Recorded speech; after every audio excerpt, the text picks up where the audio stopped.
বেঁচে থাকা বিশাল বিলাসিতা,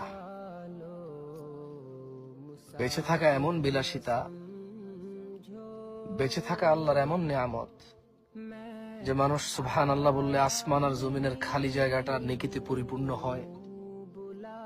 মানুষ আলহামদুলিল্লাহ বললে নেকির পাল্লা ভারী হয়ে যায়। বেঁচে থেকে মানুষ আল্লাহুম্মা সাল্লি আলা মুহাম্মাদ দুরূদ পড়লে 10টা নেকি হয়, 10টা গুনাহ ক্ষমা হয়, মর্যাদা বৃদ্ধি হয়, ওর প্রতি রহমত নাজিল হয় 10 বার। বেঁচে থাকলে ফজরের 2 রাকাত সুন্নত আদায় করলে দুনিয়া আর দুনিয়াতে যা আছে এর চেয়ে বেশি কিছু পাওয়া যায়। বেঁচে থাকলে ফজরে 2, জোহরে 6, মাগরিবে 2, ইশায় 2, মোট 12 রাকাত সুন্নতে মুআক্কাদা পড়লে আল্লাহ সুবহানাহু ওয়া তাআলা জান্নাতে ঘর তৈরি করবে। যে ব্যক্তি প্রতিদিন 12 রাকাত সুন্নত আদায় করবে তার জন্য আল্লাহ একটা করে ঘর নির্মাণ করবে। সুবহানাল্লাহ।